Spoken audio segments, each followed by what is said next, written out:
4 ब्राह्मण। एक गांव में 4 ब्राह्मण रहते थे।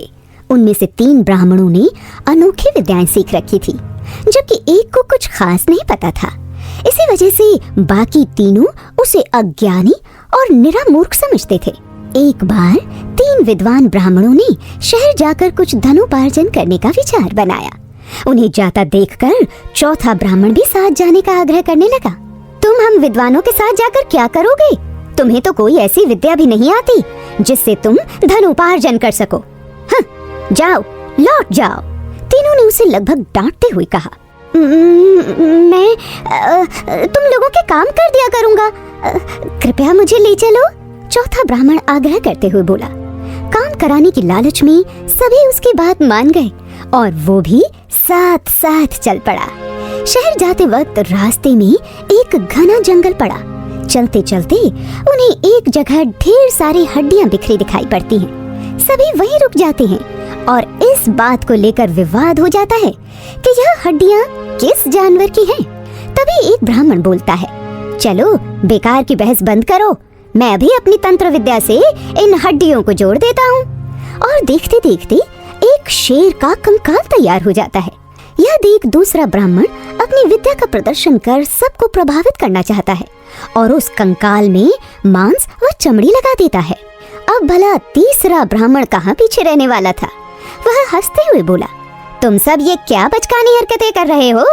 मैं दिखाता हूँ असली विद्या। मैं इस शेर में अभी प्राण फूंक इसे जीवित कर देता हूँ। और ऐसा कहकर वह मंत्रोच्चारण करने लगता है। ठहरो, ठहरो! चौथा ब्राह्मण जोर से चीखता है, तुम ये क्या कर रहे हो? अगर ये शेर जीवित हो गया तो... अभी वो अपनी बात पूरी भी नहीं कर पाता है कि मंत्रोच्चारण कर रहा ब्राह्मण उस पर गरज पड़ता है। मूर्ख, अल्पबुद्धि, विद्वानों के बीच अपनी जुबान दोबारा मत खोलना। और वह पुनः मंत्र पढ़ने लगता है।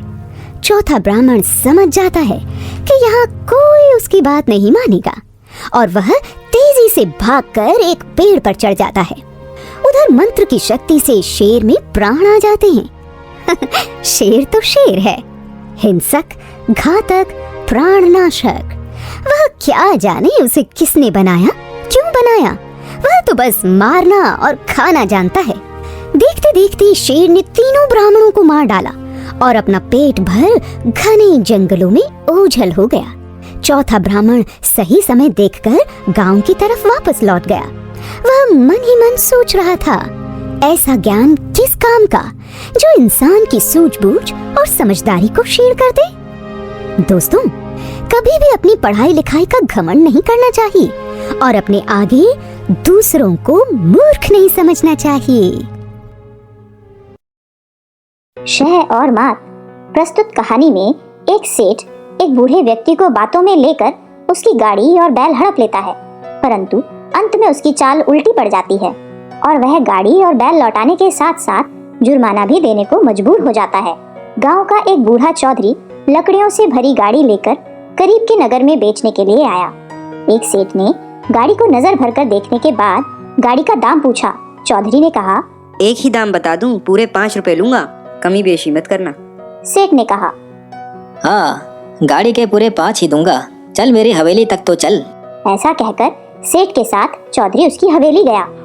वहां पहुंचकर पहले गाड़ी में जुटे बैलों की गर्दन से गाड़ी का जुआ हटाया, बैलों को एक तरफ बांधा, गाड़ी से लकड़ियां निकालकर आंगन में रख दी। सेठ ने खुशी खुशी 5 रुपए दिए। चौधरी जब अपनी गाड़ी में बैलों को जोतकर वापस जाने लगा तो सेठ ने चौधरी को रोका और कहा, गाड़ी का मोल करते हुए बैल जुते हुए थे, इसलिए अब बैल मेरे हैं। चौधरी को काटो तो खून नहीं, उसने कहा। मैंने लकड़ियों के दाम बताए थे। सेठ ने तपाक से कहा, पर मैंने तो गाड़ी का दाम पूछा था और गाड़ी के दाम देने की बात की थी। अब चुपचाप चलता बन, मेरे यहाँ झगड़ा टंटा नहीं चलेगा। चौधरी के बार बार कहने पर भी सेठ अपनी बात पर अड़ा रहा। चौधरी को समझाया, दुनिया में जबान से ही बरकत होती है, जबान से पलट जाए वह आदमी कैसा। बेचारा चौधरी पांव घिसटता हुआ घर पहुंचा। घर में पहुंचते ही बड़े बेटे ने गाड़ी के बारे में पूछा। चौधरी ने खींच कर कहा, बैलगाड़ी तो ठिकाने लगी, उस चतुर सुजान सेठ के आगे मेरी एक न चली, ठेठ शहर से पांव रगड़ता आ रहा हूँ। चौधरी ने अपने बेटों को ब्यौरेवार पूरी बात बताई। कहा, मैं तो खूब गिड़गिड़ाया पर उसने तो एक ही आंकड़ी पकड़ ली कि आदमी की जबान एक होती है। चौधरी के 4 बेटे थे। चारों की आंखों में खून उतर आया। छोटे बेटे ने सेठ से हिसाब चुकता करने की ठान ली। अगले दिन उसने अपने पिता से सेठ का हुलिया अच्छी तरह समझा और नगर में जाकर उसी चौक में गाड़ी खड़ी कर दी। कल का दांव सेठ के लिए मुफीद रहा था। गाड़ी देखकर उसकी बाछें खिल गईं।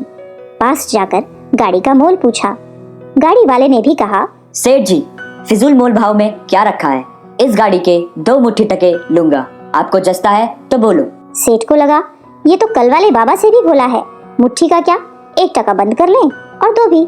आज यह गावदी खूब मिला। हवेली पहुंचते ही सेठ ने कहा, बोहनी के बखत पहले दाम पल्ले बांध ले, फिर गाड़ी खोलना। यह कहकर वह हवेली के अंदर गया और दोनों मुट्ठियों में 1-1 टका बंद करके चौधरी के पास आकर बोला, ले अपने दाम, फिर दूसरी सटर पटर करना।